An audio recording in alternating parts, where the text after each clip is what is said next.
翁靜晶危險人物2.0。重慶大廈。而家咧就我一條友啦。咁你睇到呢度咧，其實完全都唔似咧話喺香港，其實似係去咗東南亞嘅，似新加坡啦。我諗似新加坡嘅小印度咯。呢度咧就電梯大堂啦。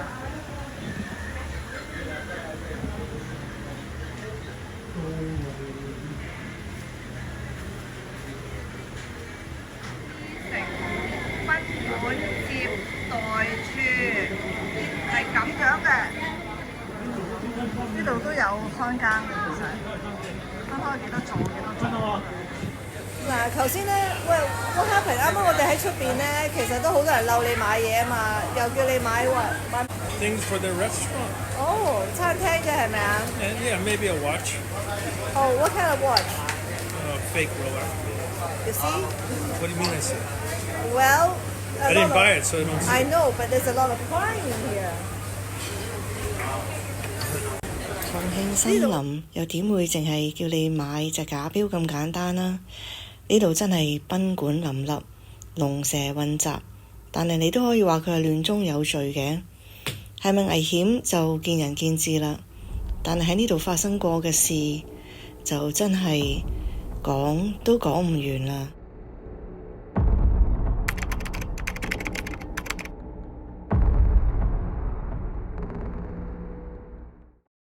多謝大家收睇《危險人物2.0》，我係翁靜晶，旁邊嘅咧就係楊雲峰律師。咁今日咧，我哋要講一個案咧，就係咧一個好古怪嘅地方。咁咧就好多人，包括香港人咧，都知道，但係就好少去嘅。咁啊，除非你有啲探險心理啊，我就比較中意去嘅。尤其是我細個嘅時候，呢個就係重慶大廈。我都去過㗎，食咖喱㗎嘛。係啊，嗰度啲咖喱幾好食啦，同埋入邊好多嗰啲印度啊、東南亞嗰啲小賣嘅嘢啦，即係譬如好似你想做嗰啲叫 henna 咧，染手啊，或者嗰啲叫做好有民族風格特色嘅嘢啊、香料啊，都可以喺嗰度買嘅。咁但係咧入邊咧，亦都係一個龍蛇混雜嘅地方。咁咧就其實佢係一個最大嘅人肉市場嚟嘅喎，即係唔係話食嗰啲人肉啊？唔係即係唔係嗰啲係一啲叫睇得你個節目多就會變咗咁。係我節目都係食人肉啊！佢呢個咧就係咧賣淫市場，咁入邊咧就有嗰啲印度㗎啦，有巴基斯坦啦，有菲律賓啊、尼泊爾啊，乜嘢都有，即係總之係好多唔同地方嚟揾食嘅妓女嘅嚇。咁印度啊比較更加多啲添，咁就係一個比較大嘅一個交易市場。咁入邊亦都有好多賣毒品嘅嗰啲嘅行為喺入邊，即係有好多賣毒品嘅活動喺嗰度。咁有陣時，譬如即係呢度都唔怕講啦，即係行過門口啊，如果你係外籍人士啊，佢都會有人嚟嬲你嚇，有啲交易嘅，即係咁樣行過。我哋啲本地人當然就唔會有啦，即係嬲你兩樣嘢嘅，即係第一就做唔做恤衫，tailor 即係做衫，第二就問你。你要乜嘢？係要唔要嗰啲嘢咁樣？係啦，咁佢唔會嬲我哋呢啲本地人嘅，就會嬲外國人咯。即係我哋去食咖喱咯，係咖啡。我老公行親過去嗰度啊，都俾人問啊，我真係下次真係，唉，真係，所以就係咁樣啦。OK。咁咧，而嗰度咧，亦都有好多，即係出咗名咧，就好多嘢發生，好多命案嘅嗰度，即係不斷咁樣有命案嘅。咁我哋今日要講嘅咧，就係咧有法庭判詞嘅一單咁啊。比較咧就係特別嘅，因為我哋覺得單案件有啲嘢咧就好唔明白。係啊。咁咧就發生喺咩時候咧？就發生喺2010年嘅。咁咧就有人咧就喺8月10號啦，咁就去報案，咁就話發現咗咧其中一間嘅賓館嘅房入邊咧就有個男死屍。咁嗱，你知道重慶大廈入邊呢啲賓館咧就多數都係啲住宅單位咧，就劏咗成為啲房一間間嘅房啊。有啲譬如係分開7間房，咁有啲甚至乎係嗰個業主自己住翻一間，咁就租其他嗰啲房出去俾人。最平嘅時候幾十蚊一間房一晚都有㗎啦。咁但係當然條件好差啦，要共用洗手間啊，冇得煮嘢食啊咁樣。咁呢個咧就係發生喺其中一間賓館。咁呢一間賓館就係印度人開嘅。咁呢個印度人咧，印度老闆咧就有幾個單位咧，都係攞嚟做呢啲賓館嘅。咁對象都係一啲嚟香港嘅比較唔肯使錢嘅、使唔起錢嘅人啦。啲比較低下層嘅一啲嘅遊客。咁呢啲遊客亦都好古怪嘅，因為你叫做遊客咧，但係其實佢哋好多都係有種商業目的嚟香港啊。咁而呢啲商業目的都係千奇百怪㗎啦，即係有啲係當然係買啲貨咧，譬如非洲啊，佢會嚟買啲去隔離去，譬如去廣州啊，經過香港啊，就會買啲貨啊，就做轉口貿易啊。咁亦都有啲咧係嚟做啲即係非法嘅活動嘅。咁當中咧亦都有一啲一陣間都會講啦，有啲案件咧就牽涉到咧一啲女仔喺印度嘅，咁佢就會話俾佢聽咧，同佢介紹嚟香港旅遊。一嚟到之後咧，入咗呢個重慶大廈個單位咧，就俾人收晒佢啲護照啦，收晒之後就要賣淫啦。直至你咧就接幾多個客，揾咗幾多錢先俾佢走。咁咧我哋一陣都會講下，就呢個其中就會引起咗一單咧，就個雞頭嗰個印度雞頭婆咧，個雞婆咧就俾人殺死嘅，就插咗70幾刀殺咗嘅。咁呢單案件其實我哋都會講嘅原因就係其實我幾同情嗰個兇手，個兇手係為咗救人，去救嗰啲俾佢賣咗落火海嘅一個無辜嘅17歲少女，佢就係為咗救佢，所以殺咗個雞婆嘅。咁但係嗱，我哋先講咗呢個2010年8月10號發生嘅死屍案啦，你嚟講下啦。咁咧就講下案中嘅死者係一個咩人先啦。佢一個29歲蒙古籍嘅喎，咁咧就嘅一個男仔啦。咁佢又唔係真係去租個賓館嘅喎，其實租嘅賓館係另一個蒙古籍嘅人，佢一班 friend 咁樣 friend 定係做生意啦，我哋話齋。甚至乎嗰間房咧，當時仲有係一個俄羅斯嘅女仔，有一個蒙古嘅女仔，再加佢幾個啲男仔蒙古嘅男仔，咁啊租嘅唔係佢嘅，係另一個蒙古男仔租嘅。即係就個事件係咁講得好簡單，但係其實我即係睇法咧就未必真係咁簡單。佢就咁話一句講開一件事，勾起佢好唔開心，就打交打就打死埋佢啦。你真係應該做法官啊，Martin。因為一件事勾起佢唔開心，嗱，法官嗰個判詞就咁寫嘅。因為一件事，嗰件事咧就大家為咗政治正確就唔講。佢係為咗咩事咧？就係話其中有一個人就講起蒙古監獄嗰個對待囚犯嘅情況唔好嘅，即係喺度講一啲政治嘅嘢，講一個管理上面嘅問題。咁咧就於是咧就一個就話好，一個就話唔好。咁啊大家政治立場唔同，角度唔同就嘈起嚟啦。咁啊一有正有反嘅兩方就係講起呢個蒙古監獄管理。咁於是咧就開始咧就發生口角啦。嗱，法庭嗰個判詞都係唔講呢件事嘅，即係都因為一件事就唔講乜嘢事啊。咁啊呢啲咪新疆啊、蒙古啊呢啲大家都特別係敏感嘅。咁於是咧就嘈起上嚟啦，嘈起上嚟咧就奇怪在咧就嗰班友真係圍觀嘅喎。係啦，咁啊即係好奇怪噶嘛呢件事。怪係啊。如果呢家最後咧呢單案咧係得一個人被定罪嘅啫。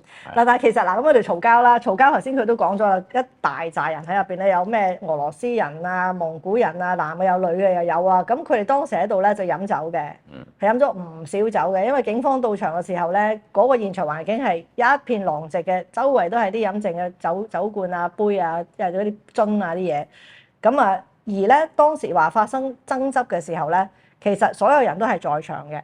咁呢個死者係點樣嘅咧？個死狀就多處傷痕，即係多處傷。咁個法醫咧就一下咧都唔可以睇到咁多處嘅傷，邊一個傷都係致命嘅。咁但係咧就睇到佢頸部有壓過嘅情況。咁啊估計最大嘅可能咧就係俾人勒死嘅。或者其實佢個頭都有重擊嘅傷痕啦，係。咁啊，但係後尾個法醫就講完就係一個可能係窒息致死啦嚇。咁呢個都有係啦，咁呢個都有加上咧，就後期當然有人認罪嘅嗰個問題啦。咁嗱，當時咧一到拉人嘅時候咧，佢拉咗好多人嘅喎。嗱，佢拉咗咧就係案發之後3日啊，咁啊提堂嘅喺九龍城嗰度提堂嘅，九龍城裁判處提堂嘅，拉咗6個蒙古人，1個俄羅斯妹就係咁樣嘅。咁有7個人嘅喎，咁但係咧嗱，奇怪在咧過咗冇幾耐之後咧，7個被告人咧就剩翻1個嘅啫，就一個人咧就負責呢個所有嘅罪責嘅。咁點解會呢個中間演變過程？你講下聽。佢本來就係有一次提訊先嘅，喺九龍城裁判法院。嗯。咁但係咧好可惜咧，蒙古語嘅翻譯就冇到庭啊，可能真係好少有啩。少。咁咧就溝通唔到同佢哋，咁啊唯有押後到第二日再去審訊啦，即係叫提訊啦。咁嗰期間當然佢哋自己見到面啦，你知道上庭喺佢嗰個 doc 裏邊咧，佢會傾偈噶嘛。咁佢講蒙古話，我相信冇人聽得明啦。係啦，即係嗱，你又好啦，提咗嗰個問題啦。嗱，通常你要拉咗之後上去拉晒上警察局之後咧，警察一定將你哋全部人分開晒嘅，即係唔會俾你坐喺度講嘢嘅。咁又會話俾你聽，你又快啲認啦！嗱，隔離嗰個認咗啦，呢個係點啊？即係佢會有辦法去令到你分化你令到你去講一啲嘢出嚟，或者係招認一啲嘢嘅。咁但係就唔會俾你坐埋一齊嘅。咁但係學阿梁律師話齋，你去到嗰個法庭嗰個 doc 啊，即係叫做嗰個犯人欄裏邊，犯人欄入邊仲有一個㗎嗱，你喺法庭入邊，你咪會見到有法官啊，有犯人欄啊，有律師啊，但係有道門㗎嘛。有個犯人喺嗰度門度行出嚟㗎嘛，個門後邊係咩嚟嘅咧？個門後邊咧就係一個大監倉嚟嘅，咁咧就所有人咧就喺正嗰個大監倉入邊咧有鐵枝嘅咧，就喺嗰度咧有啲石凳，咁你就坐喺嗰度就等嗌你出嚟嘅。咁而咧呢個嘅之前咧就係喺多數喺地牢嗰度咧又有另外一啲嘅監倉咧就韞晒啲人喺嗰度，就一個一個掹出嚟咧就喺房度見律師嘅咁樣。但係咧就頭先佢所講嘅咧就係喺嗰個出庭嗰度門後邊，即係最直接你要出庭嗰度門後邊，就會有一個好大個大倉嘅。咁啊，所有人係出呢個庭嘅咧，就會喺嗰度集中㗎啦。咁就會坐埋一齊嘅。呢個就係見到面嘅最佳嘅最佳時機啦。咁而且咧，佢哋講啲話咧，除咗佢自己識聽之外，冇人識聽嘅。因為你冇翻譯，根本都進行唔到。咁佢哋喺入邊就有好足夠嘅時間可以交流下啦。咁啊，交流完之後點咧？咁就變咗得一個人係去認罪咯，咁啊變咗其他人就冇事嘅，最後係。係啦，咁嗰個人嘅認罪版本就話咧，因為一件關於家鄉嘅事，覺得非常之唔滿意。好奇怪喎！咁就打起上嚟，咁打起上嚟之後咧，就所有人係袖手旁觀，冇人幫手㗎，係佢自己一個打嘅啫。咁啊到最撈尾咧就唔小心咧就拎咗一塊布出嚟，就大力咗就勒死咗佢。勒死咗佢之後咧。係順便都係啦，就知道佢有7000蚊喎，咁啊攞埋佢嗰7000蚊就走啦。不過佢都話：我哋都有嘅人報警㗎，因為都希望可以救得翻佢。咁呢個咧就係佢認罪個版本嚟嘅。咁咧亦都因為基於佢認罪啦，咁啊亦都有講到咧，就話佢俾人激嬲而殺人嘅。咁呢個嗱激嬲殺人，你又講下啦，係可以從呢個謀殺減刑為誤殺嘅。如果激嬲，即係你謀殺罪有幾個答辯理由嘅。其中一個就係話被激怒叫 provocation。如果係咧，你要嗰個激怒嘅程度咧，係導致一個合理嘅人去推斷佢都會做出啲咁樣嘅行為，有個合理性喺度嘅，要咁咧就可以用呢個答辯理由咯。係啦，咁即係話即係俾人激嬲，咁即係譬如有人話鬧一個光頭佬，喂，你光頭佬，你光頭大肚腩好醜樣喎。咁如果你係有好多頭髮嘅。佢鬧你光頭佬，你一定唔會嬲啊！咁呢個激怒就唔得㗎啦。咁一定係要睇呢一個人俾人激嬲嗰個人佢個個人特質，同埋俾人激嘅嗰個議題係咪真係會激到你失控而去導致殺人？咁呢個咧就係一個嘅減為誤殺嘅理由，唔係話你可以抗辯就冇事嘅，唔係，而係咧將嗰個只係得判終身監禁嘅謀殺咧，可以咧減輕為誤殺。咁佢呢個激怒咧，佢就話因為家鄉嗰度係嗰個，即係因為嗰個監獄問題，喺蒙古監獄個待遇問題，而咧引起咗鬧交啦，鬧交就好嬲啦，咁於是佢就殺咗佢。咁最後咧，佢呢個嘅判刑咧就判咗6年嘅啫，係誤殺嘅，就6年嘅監禁。咁佢呢個案件咧就咁樣就告一段落啦。咁但係即係你睇到咧，其實呢啲咁樣嘅出咗獄添啦，呢個人已經係應該係出咗獄啦，6年就咁。但係呢啲咁樣嘅類似嘅嘢咧，其實喺呢個重慶大廈咧就不停都有發生嘅。嗱，我頭先所講嘅咧就係咧呢一個啦，即係頭先嗰個年青人啦，即係呢個我覺得其實就即係最唔抵嘅。咁嗱，呢個咧就係發生喺2002年嘅。咁我想講呢一個先咧，就係因為咧就有一個好後生嘅細蚊仔，係一個男仔，佢自己都係得17歲嘅啫。佢本來嚟香港咧就係嚟旅行嘅。咁而咧，佢印度咧係一個稍有名氣嘅一個歌手嚟嘅，一個歌手嚟嘅。佢嚟咗香港之後咧，就喺呢個重慶大廈嘅附近咧，就識咗一個女仔。個女仔同佢差唔多年紀，都係個10幾歲嘅女仔嚟嘅。咁呢個女仔就係喺家鄉咧，俾人佢，就話你嚟香港旅行平價旅遊，咁就咗嚟之後護照就收起咗之後咧就強迫佢賣淫。咁於是呢個男仔知道咗之後咧，佢就去幫佢救佢啦，去救呢個女仔出嚟。咁佢當時咧係同嗰個龜婆啊，即係嗰個雞做雞頭嗰個死者啦嚇，個死者咧就去談判嘅。咁呢個死者係40幾歲嘅，咁點知談判啊，梗係唔得啦！你叫人哋放咗嗰個俾佢控制住嗰個女仔，梗係唔放啦。咁於是就傾唔掂咧，呢個17歲嘅遊客呢個歌手咧就斬咗佢70幾刀。係啊，其實有80%皮膚都俾利刀劈或者吉而導致傷害嘅，血肉模糊嘅個形容詞。咁啊殺咗嗰個人嚇，咁啊亦都咧亦有好多人同情佢嘅。咁當時咧大家都知道呢個事，佢為咗救人啦，咁就將佢窩藏。咁最後咧就拉晒啦，窩藏嗰個都要判監啦嚇。咁佢咧亦都係因為咁樣咧就要坐監嘅。咁咧就但係因為佢係未夠年齡嘅嚇，佢係得17歲嘅啫。咁咧就判咧就話佢最少要坐25年。嚇咁先至可以放監。咁佢爸爸當然係傷心欲絕啦。佢個仔啊無限前途，為咗一件咁樣嘅事喺香港就犯下呢個案件。咁呢個其實我覺得係即係比較可惜嘅。咁佢咧亦都有講呢個叫做囚犯移交喎，即係交換喎。爸爸就話好希望個仔咧就可以翻去印度嗰度服刑。但係好不幸喺香港被判囚嘅外國人咧就唔包括咧印度可以走啦，因為印度同我哋咧係冇呢個叫做移交協議嘅。咁所以咧就佢要繼續喺香港服刑啦。咁但係呢個我覺得係即係一個少年犯嚇，咁啊即係幾可惜嘅。咁除此之外咧，其實就仲有好多其他嘅案件嘅，咁都係喺嗰個重慶大廈嗰度發生㗎。咁啊，你又可以講下啦。又有一單係一個烏克蘭嘅細路仔喎，即係真係好多罪案咁喎，真係我睇翻呢啲記錄。好犀利。咁啊喺重慶大廈又買到好多大麻毒品啊，有其他毒品添啦。咁咧就即係原來好多時呢啲發生就係佢食毒品食到死咗，呢個就係其實係。咁啊14歲啫，不過係呢個案件嘅特徵係。仲有一個特徵啊！毒品食到過死亡啊，係啊，但係你知賣俾佢嗰個幾多歲啊？15歲啊！嗰個15歲本地嗰個男仔咧，就賣俾個14歲嘅。咁而佢哋背後咧，仲有一個嘅，仲有一個主謀人嘅，咁啊大人嚟嘅。咁啊就後來就當然警方都拉晒告啦。咁但係呢啲細蚊仔咧，包括嗰14歲嗰個烏克蘭嘅遊客男仔咧，都係家庭非常之唔幸福嘅。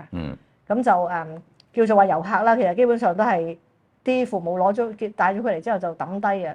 咁你見到其實我哋好多嘢都唔明嘅，其實你見到呢度所有好多發生好多事啊！嗱，譬如好似我哋頭先所講嗰個蒙古人咧，攬晒啲上身，唔好話攬晒認罪判刑嘅嗰個蒙古人，佢喺香港係犯下好多嘅案底嘅，連串嘅盜竊案底嘅。咁啊同埋呢一度有呢個頭先你講個細蚊仔啊，佢哋嗰啲周遭嗰啲人咧，全部攞遊客身份嚟香港咧，都係有案底嘅。但係點解佢哋有案底可以不停咁樣翻過嚟嘅咧？有案底係咪可以唔俾佢入嚟嘅咧？其實好似有嘅一個嘅指引嘅，就話如果係判咗幾耐，即係判咗幾耐嘅刑期以上嘅咧，佢會有一個限制期係唔嚟得嘅。但係咧唔係話好嚴重嗰啲案件咧就唔喺入邊嘅。咁但係我諗呢個制度係咪應該要有啲冇案底嘅，你懷疑佢犯案嘅都唔俾佢入嚟嘅喎？我試過有咁，但係嗰啲即係譬如假和尚啊嗰啲，而家都好多入唔到㗎啦。咁但係已經係犯咗案嘅人嚇，咁咧就點解都仲可以不斷嚟咧？咁有啲人點解會可以漏網咧？我知道可以改名嘅。有啲人咧就將個 passport 改名嘅，改埋 number 嘅，咁就呢個亦都係佢哋一個逃避入境處偵查嘅方法啦。咁嗱，仲有一單咧就發生咧喺2002年嘅，呢個咧就又係特別嘅。點解咧？呢個咧就係一個巴基斯坦人啊，睇下先啊，係啦，巴基斯坦人，但係咧佢就黑社會聖火嘅背景嘅。咁嗱，呢個亦都反映咗咩情況咧？就係話咧啲本地嘅黑幫啊，其實就招來好多呢啲南亞人啊。咁呢個就係其中一個啦。咁呢個南亞呢個巴基斯坦人咧，當然都唔係即係香港人嚟㗎啦。咁佢咧但係咧就係跟佢爸爸媽媽嚟香港做生意嘅，咁就用唔知咩方法咧就留咗香港啦。咁咧就亦都咧喺家鄉嗰度咧就生咗細佬哥，結咗婚嘅。咁但係亦都好混亂嘅。咁佢喺香港咧又識咗個菲律賓女人，又同佢同居。咁啊冇幾耐之後咧，又唔愛個菲律賓人啦，就走去同咗個上海嘅妓女同居。咁總之就係非常之混亂。呢啲就全部都發生喺重慶森林嗰度嘅，即係我哋個重慶大廈嘅。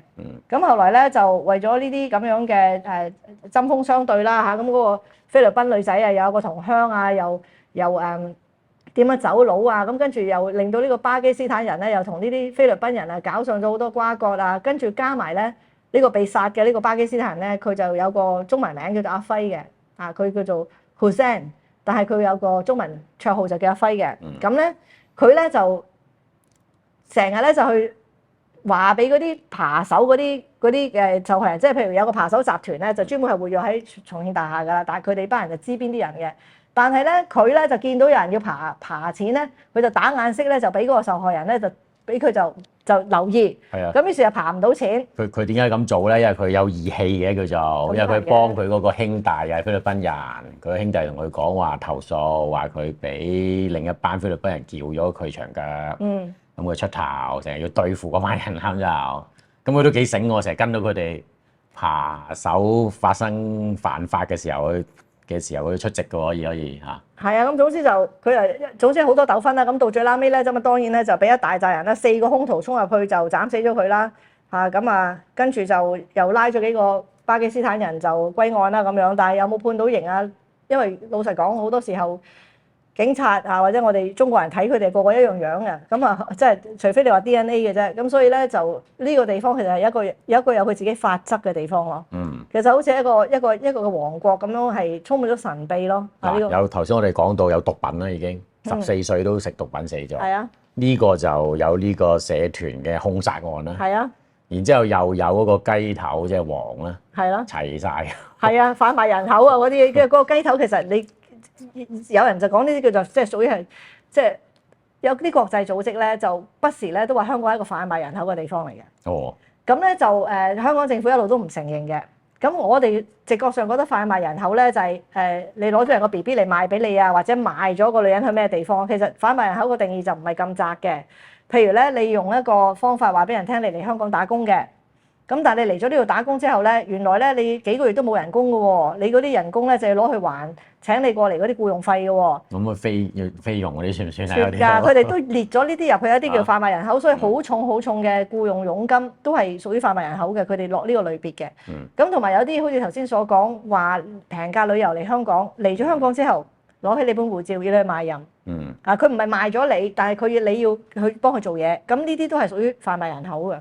或者叫你碌卡嘅嗰啲係，俾張卡你去碌嘢。係啦，即係叫豬仔嘛，嗰啲叫做。嗰啲係另外一啲啦。咁同埋有啲係譬如做水手啊，水手嗰啲好多販賣嘅。咁譬如話俾你聽你上呢架船，你去美國嘅，但係到個船開咗一半嘅時候咧，就成批人咧就賣咗去另外一架船上面。咁你就喺嗰度人工嗰啲全部唔同你之前傾嗰啲。咁呢啲咁樣嘅轉合同啊，轉啲勞工合同，而啲合同係成日都收唔到人工嘅咧。